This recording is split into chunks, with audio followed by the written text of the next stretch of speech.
দেশের ওই নাস্তিকগুলো মুহাম্মাদুর রাসূলুল্লাহকে ভালো লাগে না, কিন্তু রবীন্দ্রনাথের পূজা করতে ওদের মজা লাগে। ঠিক কিনা বলেন? রবীন্দ্রনাথ বিয়ে করেছে কয় বছর বয়সে? তার স্ত্রীর বয়স ছিল 10 বছর না 11 বছর। বঙ্কিমচন্দ্র বিবাহ করছে, স্ত্রীর বয়স 8 বছর না 6 বছর। ঈশ্বরচন্দ্র বিদ্যাসাগর বিবাহ করছে, স্ত্রীর বয়স 8 বছর। এইগুলা তোমাদের চোখে পড়ে না।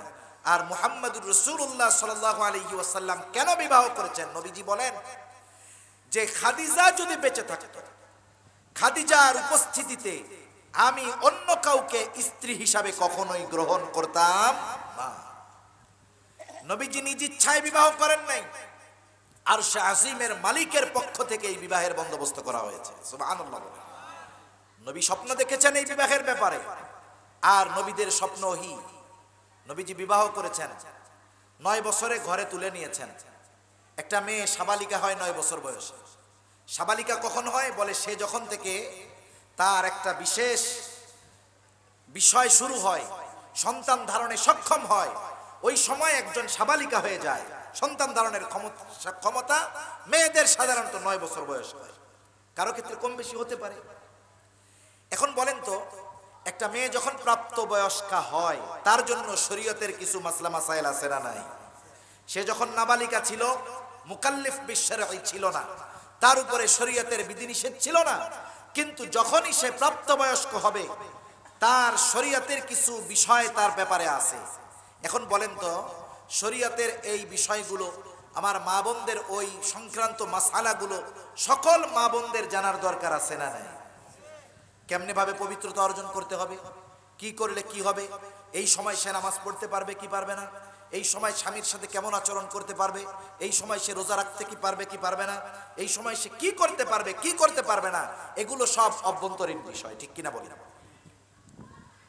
রাসূলুল্লাহ সাল্লাল্লাহু আলাইহি ওয়াসাল্লাম ওনার ঘরে আয়েশা সিদ্দিকা রাদিয়াল্লাহু তাআলা আনহা স্ত্রী হিসাবে আসা, এটা উম্মতের প্রত্যেকটা নারীর জন্য বড় রহমতের হিসাব। কেন?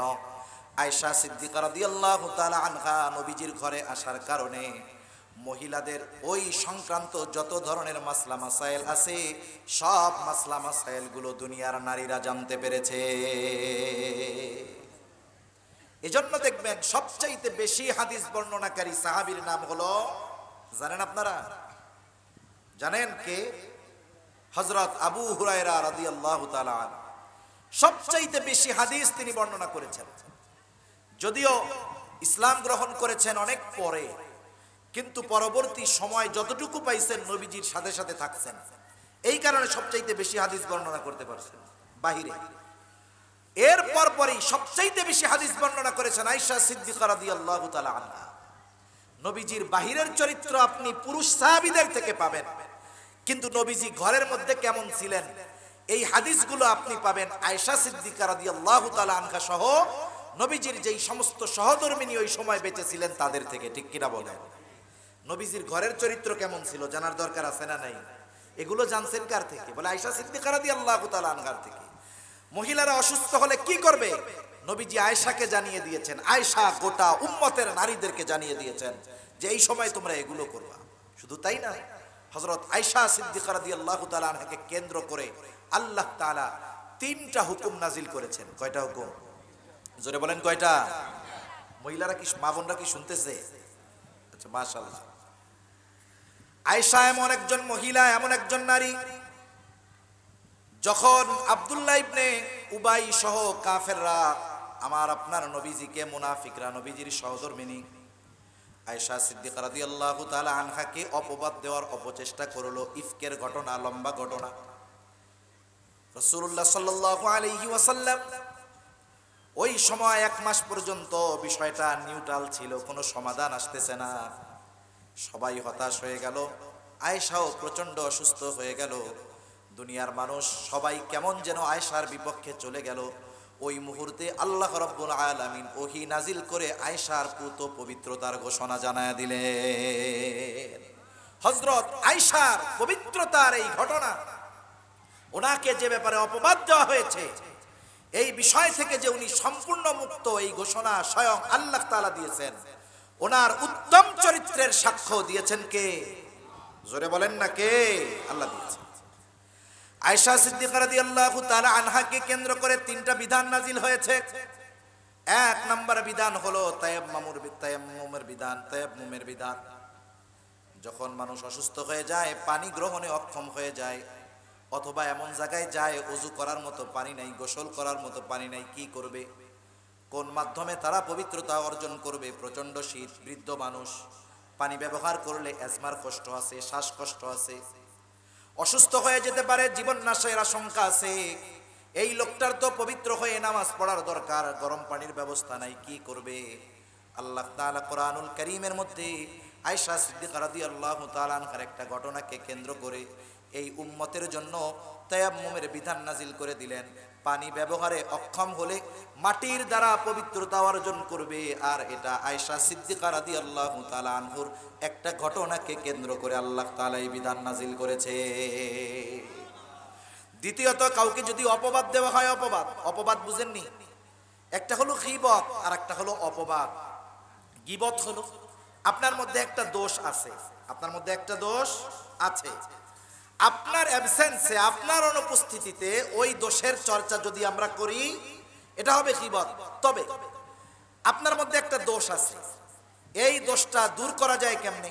মনে করেন ইনি সমাজের একজন অধিপতি, সমাজের একজন নেতা, ওনার কাছে আমি আলোচনা করতেছি যে চাচা অমুকের তো এই দোষগুলো আছে, তাকে একটু সংশোধন করার দরকার। এক্ষেত্রে এটা গীবত হবে না, কারণ এটা করা হলো কেন? বলে ওই ব্যক্তির সংশোধনের জন্য। কিন্তু শুধু মজা নেওয়ার জন্য আর শুধু আলোচনার মজমা জমানোর জন্য যদি কারো দোষ ত্রুটি বর্ণনা করা হয়, আল্লাহ তাআলা কোরআনুল কারীমের মধ্যে বলেন এটা গীবত, আর এটা মৃত ভাইয়ের গোশত খাওয়ার মতো। নাউজুবিল্লাহ বলেন। আল্লাহ তাআলা কোরআনুল কারীমে গীবত করতে মানা করেছেন। আল্লাহ তাআলা বলেন আইয়ুহিব্বু আহাদুকুম আন ইয়াকুলা লাহমা আখিহি মাইতান ফাকারিহতুমু, তোমরা কি তোমাদের মৃত ভাইয়ের গোশত খাওয়া পছন্দ করো না? এটা তোমরা অপছন্দ করো। তার মানে এক ব্যক্তির ভিতরে কোনো দোষ আছে, তার অনুপস্থিতিতে, তার সংশোধনের জন্য নয়, তার পরিশুদ্ধতার জন্য নয়, শুধুমাত্র মজা নেওয়ার জন্য যদি তার দোষ ত্রুটি বর্ণনা করা হয়, কোরআনুল কারীমে আল্লাহ তাআলা জানায় দেন এটা মৃত ভাইয়ের গোশত খাওয়ার মতো হয়। এটা হলো গীবত। আর অপবাদ কাকে বলে?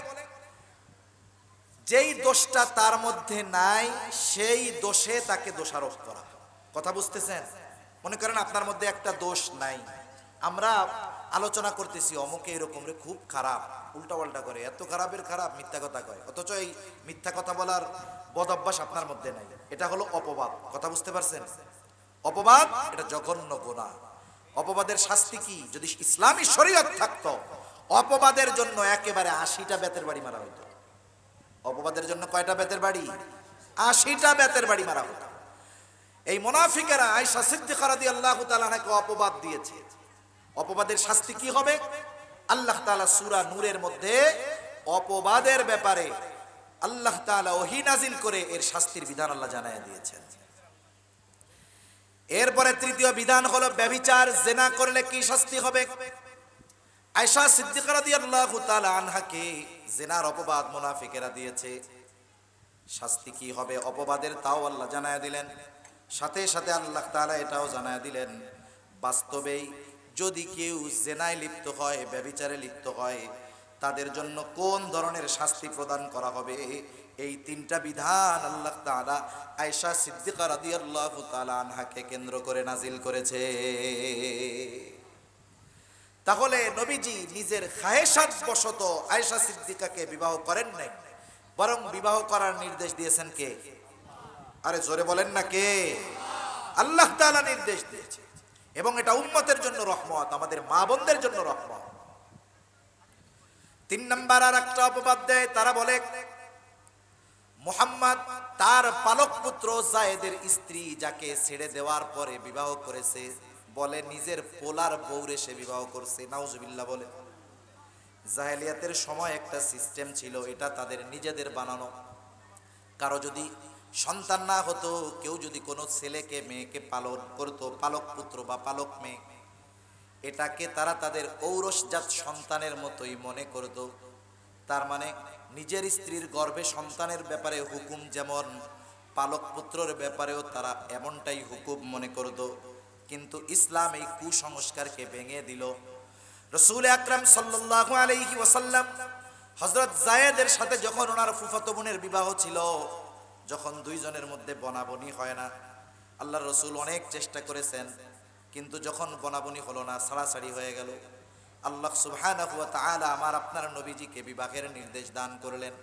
নবীজিও ইতস্তত করতেছিলেন, হায়রে সমাজের মধ্যে এই বিষয়টা প্রচলিত আছে, এখন যদি আমি এই যায়েদের স্ত্রীকে বিবাহ করি, তাহলে কাফেররা বলা শুরু করবে, দেখো মুহাম্মদ পোলার বউরে বিবাহ করেছে। কথা বুঝতে পারছেন? অপবাদ দিয়ে বেড়াবে। আমাদের এলাকায় তা লোকটা খুব ভালো মানুষ, এখন ওনার চাচা আর উনি সেম বয়সী, কাছাকাছি, বয়সটা অনেক ডিস্টেন্স না। ঘটনাক্রমে ওই লোকের চাচা মারা গেছে। কে মারা গেছে? শরীয়ত কি বলে জানেন? আপনার চাচির সাথেও আপনি দেখা দিতে পারবেন না। আপনারা দেখা দেন, সেটা আপনাদের ব্যাপার, গুনাহ হয়, কিন্তু শরীয়তের আইন কি? চাচির সাথে পর্দা করতে হবে, মামির সাথেও পর্দা করতে হবে। এখন ওই লোকের চাচা মারা গেছে, এখন ওই মহিলা ইদ্যৎকালীন সময় পার হয়ে গেছে। ইনি চিন্তা করছেন, যেহেতু আমাদের ফ্যামিলিতে এতদিন থাকছে, চাচা মারা যাওয়ার পরে চাচি ইদ্যৎকালীন সময় পালন যখন করছে, ওই চাচি যিনি আগে চাচি ছিলেন, তার সাথে এই ভাতিজা যে ছিল, তার বিবাহ এটা সম্পূর্ণ হালাল। সম্পূর্ণ কি বলেন? হালাল। কিন্তু বলেন তো, আপনাদের সমাজে এরকম যদি কেউ করে, চাচা মারা গেছে, চাচার বউরে যদি কেউ বিবাহ করে, আপনারা তো সমাজ থেকে তারা বের করে দেবেন, ঠিক কিনা বলেন? সে কি হারাম কাজ করছে? পাপের কাজ করছে? তাহলে এই কাজটা যদি সমাজে জারি থাকতো, মানে অ্যাভেলেবেল হইতো, তাইলে এটাকে আপনারা স্বাভাবিক মনে করতেন, ঠিক কিনা বলেন? এটাকে আপনারা খারাপ কেন দেখেন? এই সমাজে এরকম হয় না। করবে কে? যদি কেউ করতে চায়, তাহলে তো আপনার 14 গোষ্ঠী উদ্ধার করে দেবে। হালাল না হারাম ওইটা দেখবেন, আগলে সমাজে যায় নাকি, এটা কি সমাজে চলে? তা ওই আল্লাহর বান্দা হিম্মত করে বিবাহ করছে। গ্রামের মানুষ কত অপবাদ, কত কিছু, লাস্টে ওলামায়ে কেরাম এক হয়ে গ্রামের মানুষকে বোঝানো লাগছে। এরপরে বিষয়টা স্বাভাবিক হয়েছে। আল্লাহ তাআলা ওই ঘরে তাদেরকে সন্তান দান করছে, বড় আলেম হয়েছে আলহামদুলিল্লাহ, এবং লোকটাও খুব ভালো, আজি সাহেব মানুষ, মারা গেছে কিছুদিন আগে, আল্লাহ ওনার জান্নাত নসিব করুক। তাহলে একটা সমাজ পরিবর্তনে উনি কতটা ত্যাগ স্বীকার করেছে, ওই সমাজের মানুষ ওনাকে কত ঘৃণা করেছে। একটা সময় স্বাভাবিক হয়েছে ঠিক, কিন্তু এর আগের অবস্থাটা ওনার কি ছিল? নবীজিকে যখন বিবাহের নির্দেশ দেওয়া হলো, চিন্তা করতেছে নবীজিও যে এই সমাজে তো এটা চলে না, একেবারে নিজের ছেলের মতো মনে করে পালক পুত্রকে, এখন যদি বিবাহ করি অবস্থা কি হয়ে যাবে? আল্লাহ তাআলা আদেশ নাজিল করে দিচ্ছেন, বিবাহ আপনি করবেন। নবীজি আল্লাহ তাআলার নির্দেশে বিবাহ করেছেন। এর দ্বারা কি হলো? একটা কুসংস্কারের কবর রচনা হয়ে গেল। একটা কুপ্রথা সমাজে ছিল যে পালক পুত্র এটা ঔরসজাত সন্তানের মতো, এটা যে একটা কুপ্রথা ছিল, এটাকে সম্পূর্ণরূপে নিশ্চিহ্ন করে দেওয়া হলো। এই জন্য নবীজি সাল্লাল্লাহু আলাইহি ওয়াসাল্লাম আল্লাহ তাআলার নির্দেশে এই কুপ্রথা কুসংস্কারকে কবর রচনার জন্যই আল্লাহ তাআলার নির্দেশে নবীজি বিবাহ করেছে। বাকি যত বিবাহ নবীজি করেছে, একমাত্র আয়েশা সিদ্দিকা রাদিয়াল্লাহু তাআলা আনহা ছাড়া বাকি সবাই বিবাহিত ছিল। একাধিক বিবাহ কারো কারো ছিল। আল্লাহ তাআলার নির্দেশে, ইসলামের স্বার্থে নবীজি সাল্লাল্লাহু আলাইহি ওয়াসাল্লাম প্রত্যেকটা বিবাহ করেছেন, নিজের চাহিদার জন্য নয়। নবী যদি চাইতেন নিজের যৌন চাহিদা মিটাবেন, সম্পদের পাহাড় করবেন, কাফেররা যখন নবীজিকে দাওয়াত থেকে থামাতে পারে না, কাফেররা দলবদ্ধ হয়ে উতবা ইবনে রাবিয়াকে নবীজির কাছে পাঠায় দিয়েছে। একদিন মক্কায় বাইতুল্লাহর সামনে নবীজি আছেন, কাফেররা আরেক পাশে। কাফেররা পরামর্শ করতেছে, উতবা তুমি তো খুব ভালো কথা বলতে পারো, মানে বাকপটু, চতুর লোক, তা তুমি একটু মুহাম্মাদরে গিয়া পাম্পট্টি মারো, কোন লোভ প্রলোভন দিয়ে তার কাজ বন্ধ করা যায় কিনা, তুমি একটু যাও। উতবা ইবনে রাবিয়া নবীজির কাছে গেছে, গিয়ে বলতেছে, ভাতিজা মুহাম্মদ তোমার কি হয়েছে, তুমি আমাদেরকে একটু বলো। তোমাকে যদি কেউ জাদু করে থাকে, তোমাকে যদি জিন ধরে থাকে, বলো। টাকা পয়সার অভাব হলে আমরা সাদা কালেকশন করে তোমার চিকিৎসা করব। অথবা তুমি যদি নেতৃত্ব চাও, তুমি বলো, আমরা তোমাকে আমাদের নেতা বানায় দিব। অথচ তুমি যদি কোনো সুন্দরী স্ত্রী চাও, আমাদের প্রত্যেকের দরজা তোমার জন্য খোলা থাকলো, তোমার যার কন্যা খুশি তুমি তাকে নিয়ে সংসার করো, কোনো অসুবিধা নাই, কি চাও তুমি? উতবা ইবনে রাবিয়া কত বড় প্রস্তাব নবীজিকে দিয়েছে, চিন্তা করছে মুহাম্মদ কায়েত হয়ে যাবে। যখন এই প্রস্তাব নবীজিকে দেওয়া হলো, নবীজি কিছুই বলেন নাই। পবিত্র কোরআনুল কারীমের মধ্যে একটা সূরা আছে, ওই সূরাটা নবীজি তিলাওয়াত শুরু করে দিলেন। নবীজি দীর্ঘ এক রুকুর চাইতেও বেশি, এক রুকু পরিমাণ তিলাওয়াত করলেন। উতবা ইবনে রাবিয়ার মধ্যে ওই কোরআনের তিলাওয়াত শুনে এমন একটা অবস্থা কাজ করলো, সে কাফেরদের মজলিসে না গিয়া সরাসরি বাড়ি চলে গেছে। 2-3 দিন কাফেরদের সাথে দেখাও করে না, দরজা আটকায় রাখে। কয়েকদিন পর কাফেররা সবাই মিলে উতবা ইবনে রাবিয়ার বাড়িতে চলে গেছে। উতবা ইবনে রাবিয়াকে বলতেছে, উতবা ইবনে রাবিয়া কি খবর, তোমারে পাঠাইলাম মুহাম্মাদের কাছে, নাকি তুমি যাইয়া তার ধর্ম গ্রহণ কইরা বসছো? উতবা ইবনে রাবিয়া বলে, আল্লাহর কসম, আমার চাইতে বাকপটু ব্যক্তি এই আরবের মধ্যে একজনও নাই। আমি মুহাম্মাদকে সবচাইতে বড় বড় জিনিসের প্রলোভন দিয়েছি, সে আমার কথায় বিন্দু পরিমাণ নত হয় নাই, বরং সে এমন কিছু তিলাওয়াত করে আমাকে শুনিয়েছে, আমার মনে হয় কোনো সন্দেহ নাই যে মুহাম্মদ আল্লাহর প্রেরিত রাসূল। কাফেররা কয় খাইছে, মুহাম্মাদের জাদু উতবারেও কাজ করে দিছে। তাহলে মূল কথা আমি যেটা বলতে চাচ্ছিলাম, 2টা পয়েন্ট গেল। একটা হলো নবীজির চরিত্র নবুয়াতির আগেও ছিল পুত পবিত্র, ঠিক কিনা বলেন? 2 নাম্বার, নবীজির চরিত্রের ব্যাপারে কাফেররা যত ধরনের অপবাদ দিয়েছে এগুলো সব বানোয়াট, মিথ্যা এবং এগুলো ভ্রান্ত। এগুলো শুধু শুধু ইসলামকে, আমার আপনার নবীজিকে হেয় প্রতিপন্ন করার উদ্দেশ্যেই ওরা এই কাজগুলো করেছে, ঠিক কিনা বলেন? এখন আসেন, নবীজির চরিত্র নবুয়াতির আগেও যেমন পরেও তেমন, তবে নবীজির চরিত্র অনুসরণের নির্দেশ আল্লাহ তাআলা নবুয়াতির আগে দেন। চরিত্র কেমন? কাফেররা তো নবীজির চারিত্রিক সত্যায়ন করেছে, শুধু তাই না, আল্লাহ তাআলা কোরআনুল কারীমের মধ্যে নবীর চরিত্রের সত্যায়ন করেছেন। আপনাদের এলাকার সবচাইতে বড় বুজুর্গ, সবচাইতে বড় আলেম, উনি পাসপোর্ট করতে যাবেন অথবা কোনো সরকারি কাজ করতে যাবেন, ওনার নাগরিক সনদ লাগবে, চেয়ারম্যানের প্রত্যয়ন পত্র লাগবে, চেয়ারম্যানের সুপারিশ লাগবে। দেখা যাবে এমনও সময় গেছে, এলাকার সবচাইতে বড় বুজুর্গ চেয়ারম্যানের কাছে নিজের চারিত্রিক সনদ আনতে গেছে, গিয়ে দেখা গেল ওই চেয়ারম্যান ধর্ষণের অভিযোগে জেলখানার মধ্যে আটক আছে, ঠিক কিনা বলে? তার মানে উত্তম চরিত্রের মানুষ, তার চারিত্রিক সনদ আনতে যাওয়া লাগছে ধর্ষকের কাছে। কিন্তু আমার আপনার নবীজির চারিত্রিক সনদ দুনিয়ার কোন মানুষের দেওয়া লাগে নাই। আল্লাহ তাআলা এই কোরআনুল কারীমের মধ্যে বলেন, ওয়া ইন্নাকা লাআলা খুলুকিন আযীম।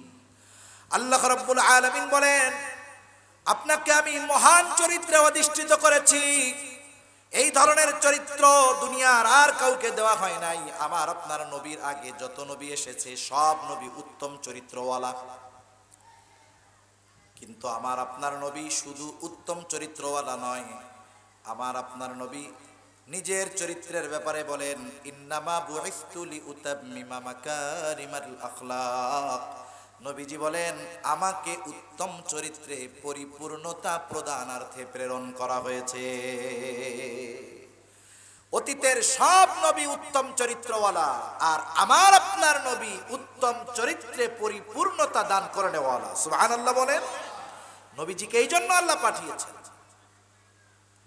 এজন্য রাসূল আকরাম সাল্লাল্লাহু আলাইহি ওয়াসাল্লামের চরিত্র অনুসরণ করার দরকার। আল্লাহ তাআলা কোরআনুল কারীমের মধ্যে সেই কথাও বলেন, লাকাদ জাআকুম, আল্লাহ তাআলা বলেন, লাকাদ কানা লাকুম ফি রাসূলিল্লাহি উসওয়াতুন হাসানাহ।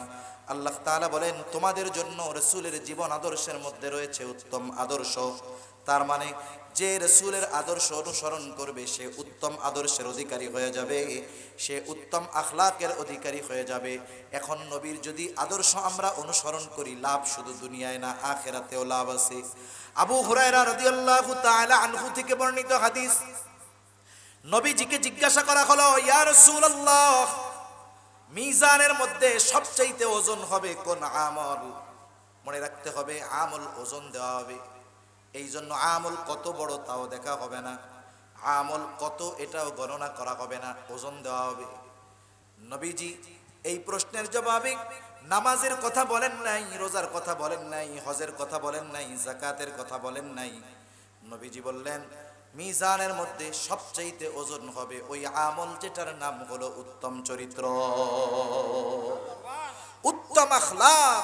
এটা মিজানের মধ্যে সবচাইতে ওজন হবে, এর চাইতে অন্য কোনো আমল ওজনদার হবে না। সুবহানাল্লাহ বলেন। এখন আসেন, নবীজির চরিত্র তো এক মহাসাগর। এক অল্প সময়ের মধ্যে নবীজির চরিত্রের সব দিক আমার আপনার সামনে তুলে ধরা, আলোচনা করা এটা অসম্ভবের মতো ব্যাপার। এখন নবীজির চারিত্রিক বিষয় থেকে কয়েকটা বিষয়কে আমরা সামনে আনবো, দুই তিনটা বিষয় আমরা আমলের চেষ্টা করব। কারা কারা তৈরি আছে আদুচা করেন? লিল্লাহি তাকবীর, লিল্লাহি তাকবীর। মাশাআল্লাহ, আপনার অল্প সময় 12টার মধ্যে আমি শেষ করে দেব ইনশাআল্লাহ। উত্তম চরিত্রের কয়েকটা দিক আমরা জানব।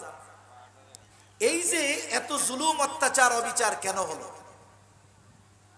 মনে রাখবেন, আমাদের মধ্যে যেই ত্রুটি ঢুকবে শাসকের মধ্যেও সেই ত্রুটি চলে আসবে। আমাদের মধ্যে যেই ত্রুটি ঢুকবে সেটা শাসকের মধ্যেও চলে আসবে। কোরআনুল কারীমে আল্লাহ তাআলা দুইটা গুণের কথা বিশেষ করে উল্লেখ করেছেন। এর মধ্যে অন্যতম একটি গুণ হলো আমানতদারিতা, আর একটা হলো ইনসাফ, ন্যায় বিচার। আমানতদারিতা আর ন্যায় বিচার নবীজির চারিত্রিক সৌন্দর্যের অন্যতম দুটি দিক, আমানতদারিতা এবং হলো ন্যায় বিচার। আমানতদারিতা কি? আমি যেই দায়িত্ব নিব এটা আমানত। আমার কাছে কেউ সম্পদ রাখলে আমানত। রাষ্ট্রের প্রধান যিনি, রাষ্ট্রীয় যেই দায়িত্বে আছে এটা তার কাছে আমানত। ওয়ার্ডের যিনি মেম্বার, ওই এলাকার মানুষের আমানত তার কাছে আছে। চেয়ারম্যান যিনি, ওই ইউনিয়নের মানুষের আমানত তার কাছে আছে। প্রত্যেককে এই দায়িত্বগুলো যথাযথভাবে পালন করতে হবে। প্রত্যেক হকদারের হক যথাযথভাবে আদায় করতে হবে, ঠিক কিনা বলেন? এই আমানতের খেয়ানতকারী ঘরে ঘরে আছে না নাই? বনের সম্পদ মেরে খাওয়া আল্লাহর বান্দা সমাজে আছে না নাই? ক্ষমতা থাকলে প্রতিবেশীর জমি জোরপূর্বক দখল করার লোক সমাজে আছে না নাই?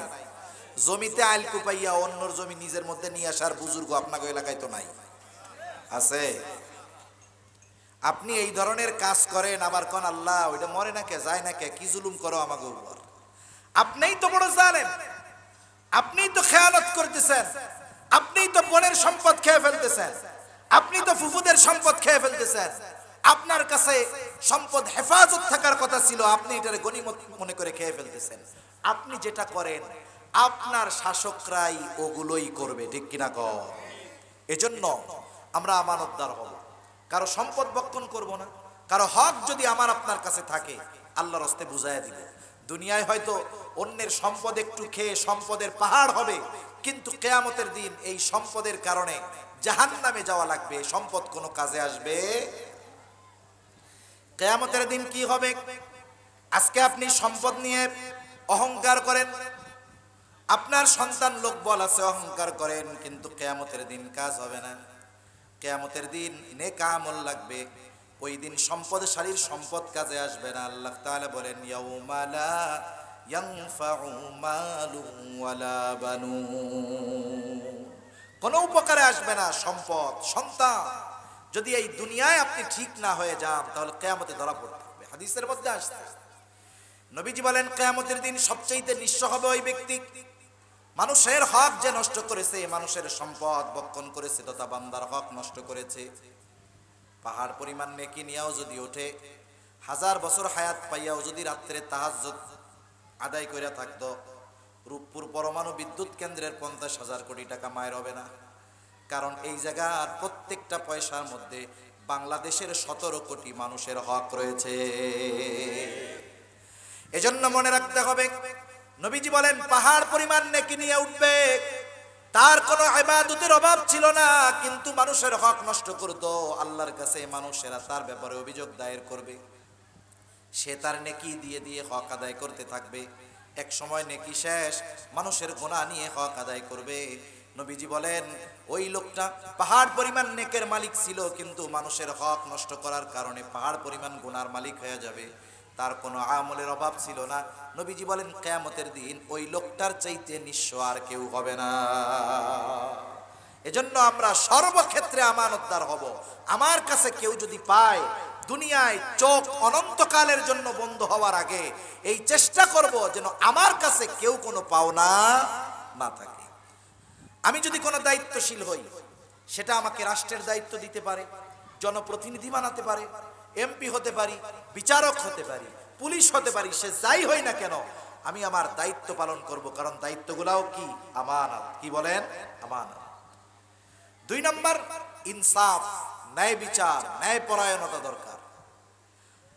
রাষ্ট্রীয় পর্যায়ে ন্যায় পরায়ণতা কোথায় পাবেন? অনেক ক্ষেত্রে তো ঘরের মধ্যেই বেইনসাফি করা হয়, ঠিক কিনা বলেন? বাবা মেয়ের সাথে বেইনসাফি করে, অনেক সময় এক ছেলের সাথে বেইনসাফি করে। করে কি করে না? করে। অনেক বাবা আছে সম্পদ দিয়া মারা যাওয়ার আগে মেয়েরে বিবাহ শাদী দিয়া পোলার নামে বেশি লিখে দেয়, কারণ মরার পরে তো ভাগ হইলে ছেলে এতটা পাবে না। এই যে লিখে দিল, সন্তানের হক নষ্ট করেছে, বেইনসাফি করেছে, ঠিক কিনা বলেন? এজন্য এই ধরনের পারিবারিক বেইনসাফি করবেন না। আবার এই সমাজে কত মানুষ আছে একজন খালি গাদার কাটুনি কাটে, প্রবাসে থাকে, শহরে থাকে, প্রবাস থেকে পাঠায়, বাড়িতে বাপ ভাই যা আছে সব নিজের নামে সম্পদের পাহাড় গড়ে, ওপাশ দিয়ে প্রবাসে যে সে বাড়িতে আইসা তার কবরের জায়গাও পায় না। এরকম ঘটনাও দেশে আছে না নাই? আমরা পারিবারিক বেইনসাফি করি, নিজের কন্যাদের সাথে বেইনসাফি করি, নিজের স্ত্রীর সাথে বেইনসাফি করি। এখন বলেন, যেখানে আমরা জালেম ঘরের মধ্যে, সেখানে রাষ্ট্রীয় পর্যায়ে কি ওমর ইবনে আব্দুল আজিজ আসবে? রাষ্ট্রীয় পর্যায়ে তো এরকম জালেম একজন আসবে। এজন্য আমাদের প্রত্যেকের ঘর থেকে পরিবর্তন শুরু করার দরকার, ঠিক কিনা বলেন? পরিবর্তন কেমনে হবে? পরিবর্তন এই যে রবিউল আউয়াল মাস চলতেছে, এই সময় আসলে আমরা নবীজির জীবনীর ব্যাপারে আলোচনা করি। আপনারা প্রত্যেকেই এই প্রচেষ্টাটা করবেন। নবীজির একটা জীবনী, সিরাত, জীবনী গ্রন্থ ঘরের মধ্যে রাখবেন। 150, 200, 300 টাকায় পাওয়া যায়, 1000 টাকাই লাগুক, একটা বই কিনেন। আপনি কি চান না, যারা বাবা আছেন তারা কি চান না আপনার সন্তানের চরিত্র উত্তম চরিত্র হোক? চান কি চান না? এরকম কোন চোররেও যদি বলি যে চোর রে, তুই তো সারা জীবন চুরি করে কাটাইলি, তুই কি চাস তোর পোলা চোর না, তোর পোলা ডাকাত হোক? ও বলবে আস্তাগফিরুল্লাহ, ভাই কি কর, আমি চুরি করি তাতে কি, আমি চাই আমার ছেলেটা ভালো হোক, ঠিক কিনা বলেন?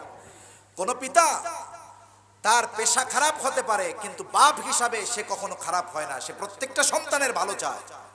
মা সন্তানের ভালো চায়, মা যত খারাপ হোক চায় আমার সন্তানগুলো ভালো হোক, আমার মেয়েটা ভালো হোক, আমার ছেলেটা ভালো হোক, এটা প্রত্যেকেই চায়। এজন্য আপনি যদি চান আপনার সন্তান নববী চরিত্রে গড়ে উঠবে, তাহলে আপনার সন্তানকে নবীর চরিত্র কেমন ছিল পড়াতে হবে।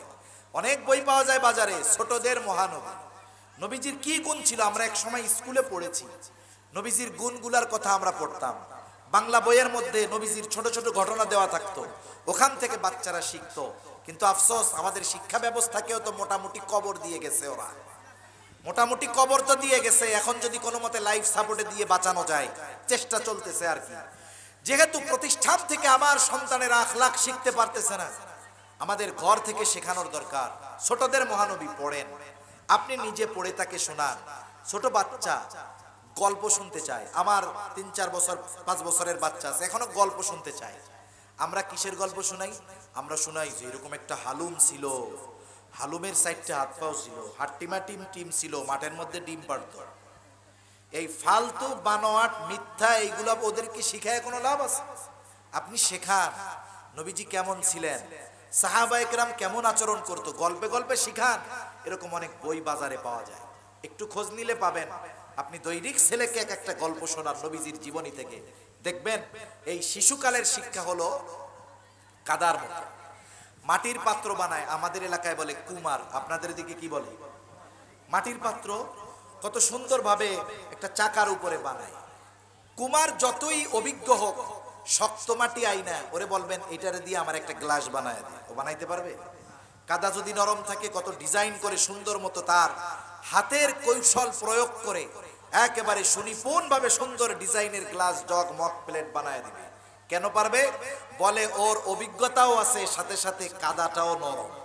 ঠিক কিনা? শিশু বাচ্চারা কাদার মতো।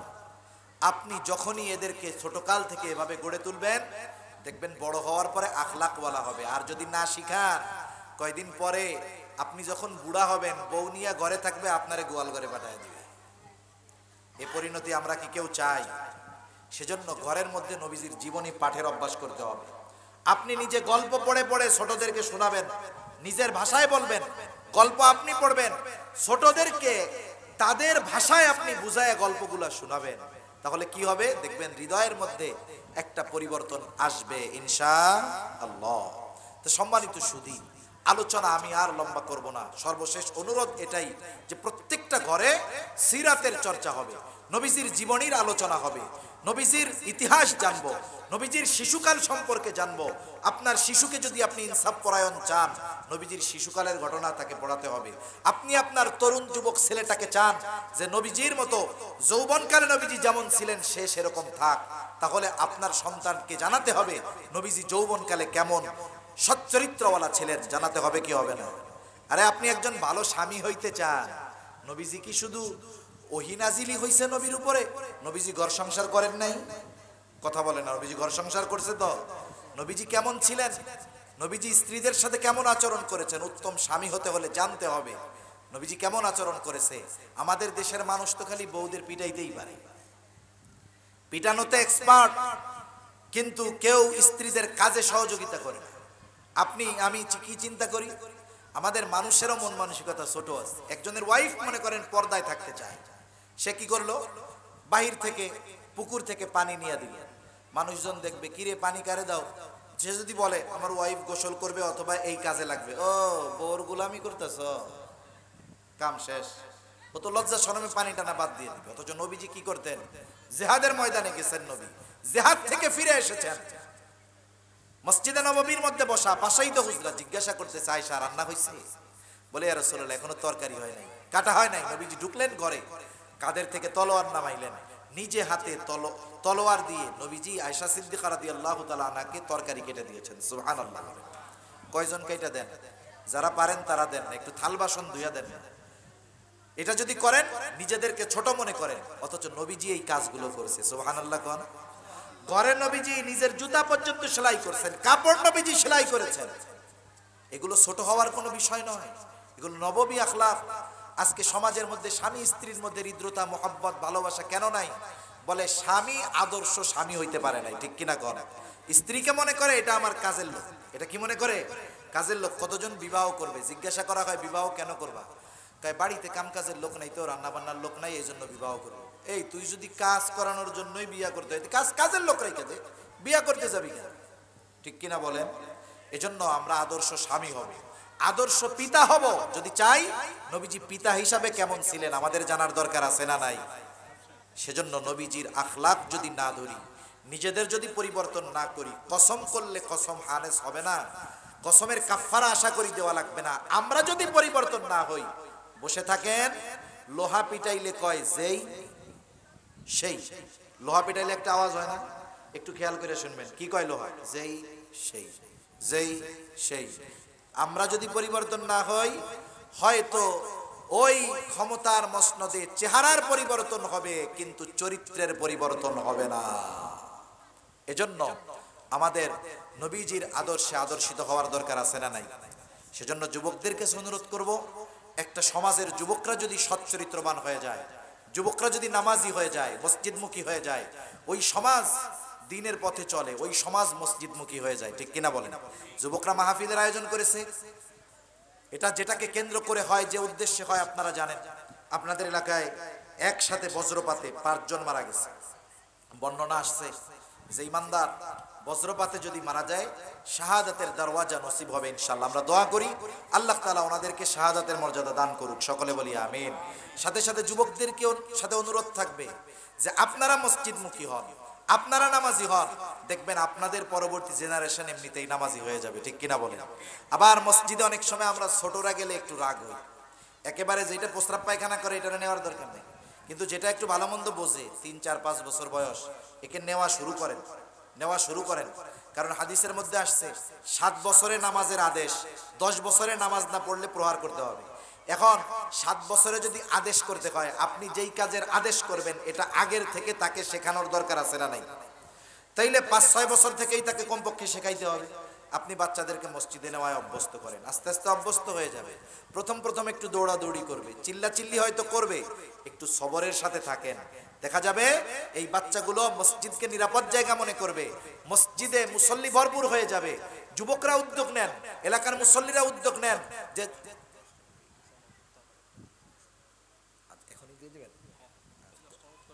আচ্ছা ঠিক আছে নিয়ে আসেন। আপনারা সন্তানদেরকে মসজিদে নেন, ওরা একটু চিল্লাচিল্লি করবে, এটা স্বাভাবিক বিষয়। ছোট বাচ্চা চিল্লাচিল্লি করুক, সমস্যা কি? কিন্তু ও যদি মসজিদকে নিজের নিরাপদ জায়গা মনে করে তাহলে এটা তার জন্য পজিটিভ দিক। 7 বছর বয়সে নামাজের আদেশ দেওয়া লাগবে না, 7 বছরে ও প্রকৃত নামাজি হয়ে যাবে, ঠিক কিনা বলেন? কত এলাকা দেখি মাহফিলে অনেক মানুষ, আফসোস লাগে ওই মাহফিলের পাশেই এশার নামাজে এক কাতার লোক হয় না। আপনারা দেখছেন কি দেখেন নাই বলেন? এগুলো আফসোসের বিষয় না? এক ওয়াক্তের নামাজ আর সারা পৃথিবীর সব মাহফিল যদি এক পাল্লায় রাখা হয়, নিঃসন্দেহে নামাজের পাল্লা ভারী হবে, কোনো সন্দেহ নাই। আর নামাজবিহীন উত্তম চরিত্র সংগঠিত হতে পারে না। মানুষ বেনামাজি আর সে পরিপূর্ণ উত্তম চরিত্রের অধিকারী হবে, এটা কশ্চিন কালেও হতে পারে না। এজন্য যুবক ভাইরা, আপনারা চেষ্টা করবেন, যেভাবে সুন্দরভাবে উদ্যোগ নিয়ে অল্প সময়ের মধ্যে সুন্দর একটা আয়োজন করতে পেরেছেন, আপনারা যদি চেষ্টা করেন আর মুরব্বী বাবারা যদি একটু সহযোগিতা করেন, দেখবেন ইনশাআল্লাহ আপনাদের এই গ্রাম থেকে হয়তো সিরাজগঞ্জের পরিবর্তন শুরু হতে পারে ইনশাআল্লাহ। আরেকটা বিষয়, আমরা মানুষের হক নষ্ট করব না। আমার ক্ষমতা আছে, আমি আমার ক্ষমতাকে অবৈধভাবে মানুষের উপরে প্রয়োগ করব না। চিন্তা করে দেখবেন এই পৃথিবী থেকে বড় বড় জালেম যারা ছিল এদের পতন হয়েছে, ইতিহাস সাক্ষী। এ পতন তাদেরকে পুনরায় উঠে দাঁড়াবার পথ রুদ্ধ করে দিয়েছে। এজন্য আল্লাহ তাআলা আপনাকে শক্তি দিয়ে, সামর্থ্য দিয়ে, ক্ষমতা দিয়ে আল্লাহ হয়তো পরীক্ষা করতেছে যে আপনি আপনার চাইতে দুর্বলের উপরে জুলুম করেন কিনা। এজন্য আপনাদের কাছে অনুরোধ, আপনারা কখনো জালেম হবেন না, সেটা নিজের পরিবারের লোকের উপরে হোক, সমাজের লোকের উপরে হোক। মনে রাখবেন, কয়েক শ্রেণীর মানুষের দোয়া আল্লাহ ফিরাইয়া দেন না। নবীজি বলেন, ইত্তাকি দাওয়াতাল মাজলুম, তোমরা মাজলুমের বদদোয়াকে ভয় করো। আল্লাহ রাসূল বলেন, তার আর তা আল্লাহর মাঝে কোনো পর্দা থাকে না, সে দোয়া করার সাথে সাথে আল্লাহ তাআলা তার দোয়া কবুল করে নেয়। এজন্য আমরা আমাদের চেয়ে যারা দুর্বল সামাজিকভাবে, অর্থনৈতিকভাবে, তাদের প্রতি সহানুভূতিশীল হব। মনে রাখবেন, জালেম কিয়ামতের দিন তার জুলুমের হিসাব তো হবে। আপনি অন্যায়ভাবে একজনকে কষ্ট দিবেন। এই যে সম্প্রতি সময় আমরা দেখলাম, যখন ইন্টারনেট বন্ধ ছিল, ওই সময়টাতে কত নৃশংস ঘটনা ঘটছে, হৃদয় বিদারক দেখি নাই আমরা। আমি রক্ত তেমন দেখতে পারি না, একটা ঘটনা দেখলাম, লাশ মেরে মেরে ভ্যানের উপরে স্তূপ করছে।